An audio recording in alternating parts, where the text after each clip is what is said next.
today's news, the South African Poultry Association, or SAPA, has said that it would fully cooperate with the Competition Commission's poultry market inquiry into the poultry value chain.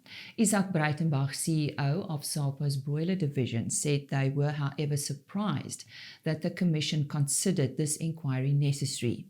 He also said they were concerned over some of the statements and assumptions in the Commission's announcement. The Commission said it had reason to believe there were features in the poultry market that may impede, distort or restrict competition. The Commission's James Hodge shares more information. Well, I think what we've done, part of what we've done in looking at this terms of reference is interestingly look at some of the concerns that have come out of the Poultry Association's own survey of smaller players, and then the concerns around the inputs and the market access. So if I had to describe the current sort of proposed focus, the one is around the inputs, and that goes from the genetics coming from abroad up the feed value chain, vaccines, medicines, vitamins that go into the production, and yes, day-old chicks, and that, which are the big cost drivers of any industry, or of course the egg-laying hens. And then out the other side, the abattoirs, the cold chain, and the retail. So, we know the industry has big concerns about feed. It's their biggest cost driver. That is something we feel we need to therefore put on the table. But there are others that may be smaller cost drivers, but still contribute. But the other big focus area is really about the scope for independent producers to not just enter, but grow and expand and bring competition. So that is a more dynamic aspect to the competition. And as I said, we have seen in the past players emerge in regions and grow and bring important competition to the industry. So the second one is really about that aspect.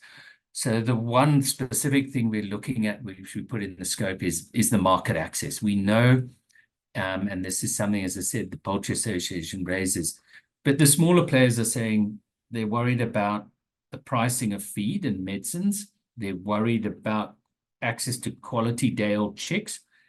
They're worried about independent abattoirs and their existence, and they're worried about just how to access the formal market. The Commission has invited members of the public and interested stakeholders to make written submissions on the proposed TORs by no later than 4 p.m.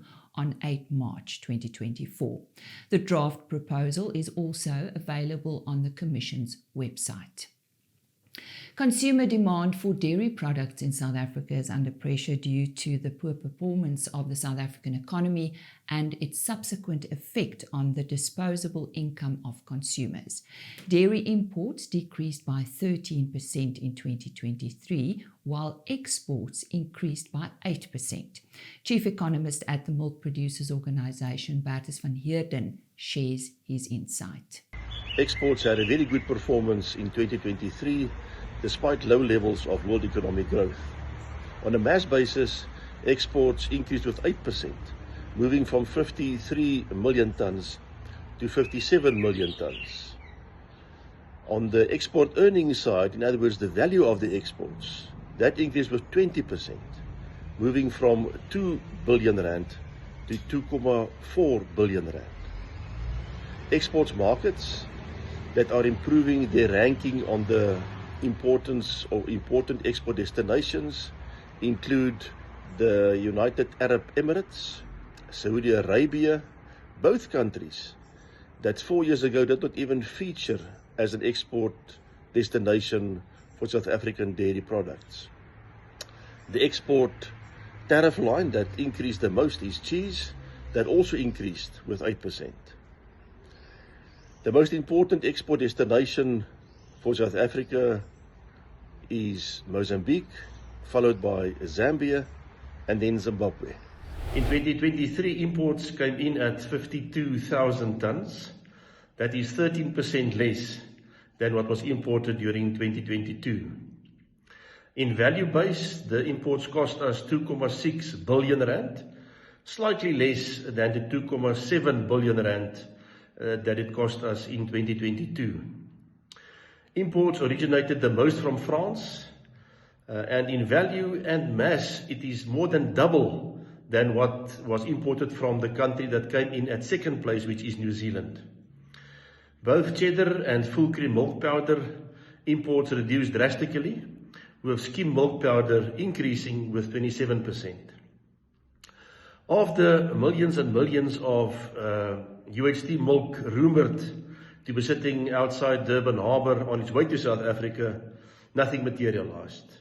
We only imported 6 million litres during 2023, while we exported 89 million litres to the other SACU countries. And that was Bertus van Heerden from the MPO.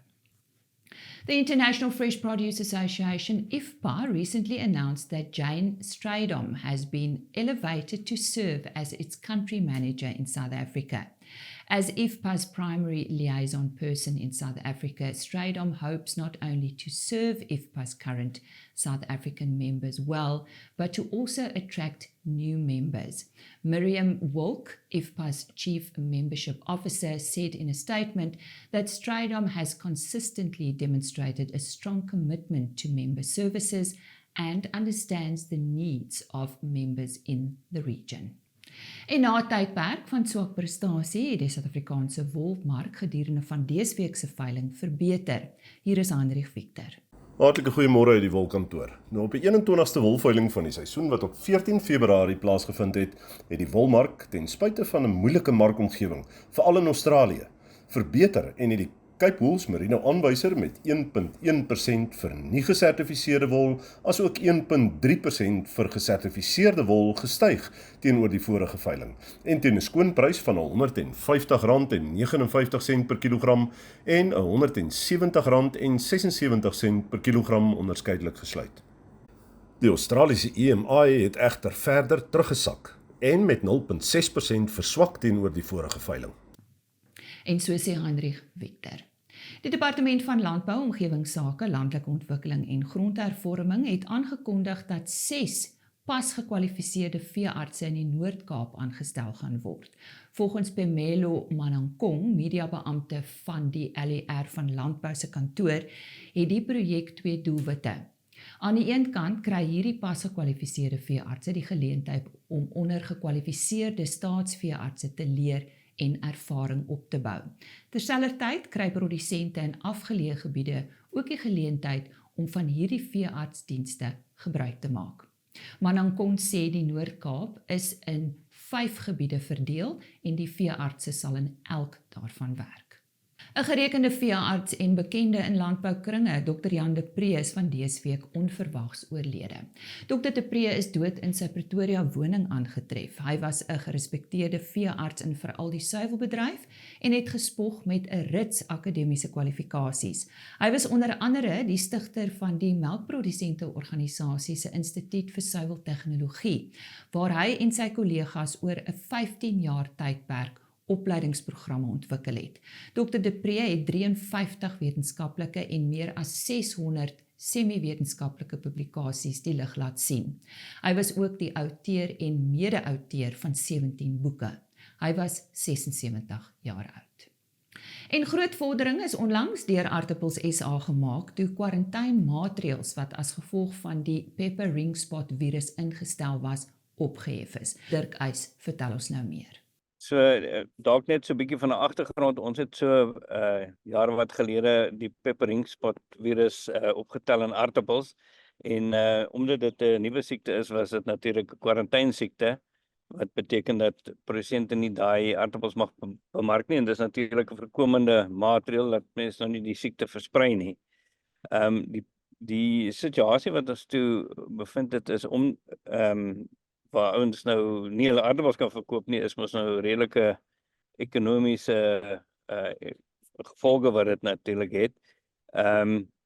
So ons het toe gesien met opnames wat die Landbounuus gedoen het, dat die virus was nogal redelik wyd verspreid, veral op die tafelaardappels, en om Aartappels is natuurlijk 'n belangrike deel van ons voedselmandjie en ons wil seker maak mense kan aartappels kry.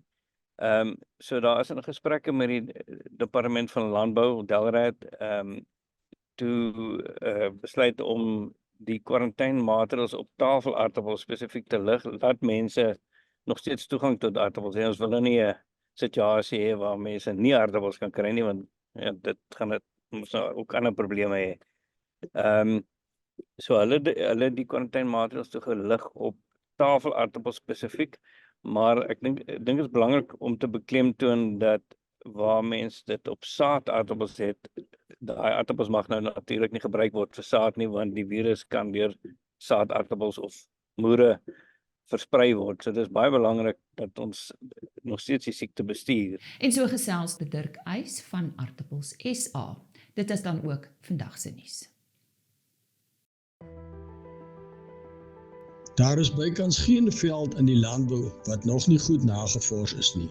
Vir die meeste goed het ons 'n antwoord: voeding, weiding, teeling ensovoorts. Daar is egter nog nie genoeg antwoorde vir ons klimaatskrisis nie.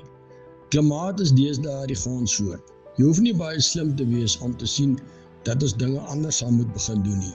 Volhoubaarheid in jou boerdery gaan bepaal word deur die manier waarop jy met die natuur omgaan.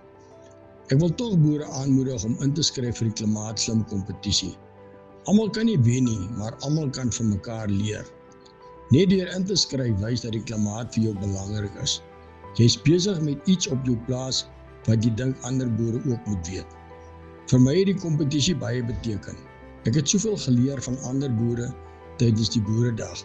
Geen een mens kan alles weet nie, maar saam weet ons soveel meer. Elkeen, hoe gering kan 'n bydrae lewer. Skryf in, wees deel van die leerproses.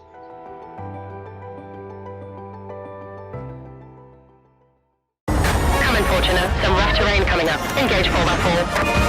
Roger that. Engaged. Mission complete, Dad. The all-new Toyota Fortuna. Reimagine the luxury of freedom.